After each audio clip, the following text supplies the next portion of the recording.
ಬೆಳಗ್ಗೆನೆ ಎದ್ದು ಫ್ಲಿಪ್ಕಾರ್ಟ್ ಡೆಲಿವರಿ ಒಂದನ್ನ ಪಿಕಪ್ ಮಾಡ್ಕೊಂಡು ನಮ್ ಬೇಬಿನ ಬೆಳ್ಳು ಮಾಡಿಸ್ಕೊಂಡು ಸೀದಾ ಊಟ ಮಾಡ್ಕೊಂಡೆ. ಅಲ್ಲಿ ಒಂದು ಬ್ಯಾನರ್ ನೋಡಿದ್ರೆ ಬ್ಯಾನರ್ ಅಲ್ಲಿ ಫಸ್ಟ್ ಪ್ರೈಸ್ 5 ಲಕ್ಷ ಇತ್ತು. ಏನಪ್ಪಾ ಅಂದ್ರೆ ನಮ್ ದಾವಣಗೆರೆ ಮಲ್ಲಿಕಾರ್ಜುನ್ ಅವ್ರ ಕಡೆಯಿಂದ ಒಂದು ಕ್ರಿಕೆಟ್ ಟೂರ್ನಮೆಂಟ್ ಇತ್ತು. ಈನಲ್ಲಿ ನಾನು ಪ್ಯಾಕಪ್ ಆಗಿ ಬ್ಯಾಗ್ ಪ್ಯಾಕಪ್ ಮಾಡ್ಕೊಂಡು ದಾವಣಗೆರೆ ಬಿಡಕತ್ತೀನಿ. ಹಿಂಗೆ ಆಡಂತರ ಆಡ್ಕೊಂಡು ದಾವಣಗೆರೆ ಬಿಟ್ಟೆ. ಅಲ್ಲಿಂದ ಸೀದಾ ಸಂತೆಬೆನ್ನೂರು ಪುಷ್ಕರಣಿ ನೋಡ್ಕೊಂಡು ಚನ್ನಗಿರಿ ಬೈಪಾಸ್ ಅಲ್ಲಿ ಹೋಗ್ಬೇಕಾರ ಯಾವನೋ ಒಬ್ಬ ಕಚ್ಚಡ ನನ್ನ ಮಗ ಡ್ರೈವರ್ ಬ್ಯಾರಿಕೇಟ್ರಿ ಇಟ್ಟಿದ್ದ.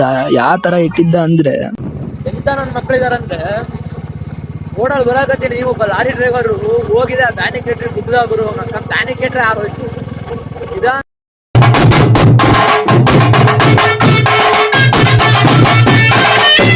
ದಾವಣಗೆರೆಯಿಂದ ಸೀದಾ ಊರಿಗೆ ಬರೋ ಅಷ್ಟೊತ್ತಿಗೆ 6 ಗಂಟೆ ಆಯ್ತು ಗುರು. ಅಷ್ಟೊತ್ತಿಗೆ ಕಾರ್ತಿಕದ ಪೂಜೆ ಸ್ಟಾರ್ಟ್ ಆಯ್ತು. ಸ್ಟಾರ್ಟ್ ಆಗಿ ದೇವ್ರುಗಳೆಲ್ಲ ದೇವಸ್ಥಾನಗಳಿಗೆ ಹೋಗಿ ಪೂಜೆ ಮಾಡಿಸ್ಕೊಂಡ್ ಬಂದ ಮೇಲೆ ನಮ್ಮ ಬೀದಿಯಲ್ಲೆಲ್ಲ ಮಂಡಕ್ಕಿ ಹಂಚುತ್ತಾರೆ. ಅದನ್ನ ತಿನ್ನಕ್ಕೆ ಜನ ಈ ತರ ನಿಂತಿದ್ರು.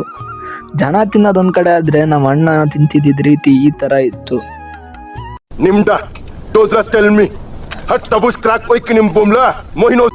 ನಮ್ಮೂರು ನಮ್ಮ ಏರಿಯಾದಲ್ಲಿ ಆಗಂತ ಹಬ್ಬ ಹುಣ್ಣಿಮೆಗಳು ಯಾವ ಊರಲ್ಲೂ ಆಗಲ್ಲ. ಈ ತರ ದೇವ್ರನ್ನೆಲ್ಲ ಕೊಳಿಸ್ಕೊಂಡು ಹಬ್ಬ ಮಾಡ್ತಿದ್ರು. ಅಲ್ಲಿಂದ ನಾನು ನಮ್ಮ ಅಕ್ಕ ಏನಾದ್ರು ತಿನ್ನೋಣ ಅಂತ ಹೊರಟು ವಿಡಿಯೋ ಮಾಡ್ತಿದ್ದೆ. ನೋಡಿ ಅವಳ ರಿಯಾಕ್ಷನ್ ಯಾವ ತರ ಇದ್ದಪ್ಪ ಅಂದ್ರೆ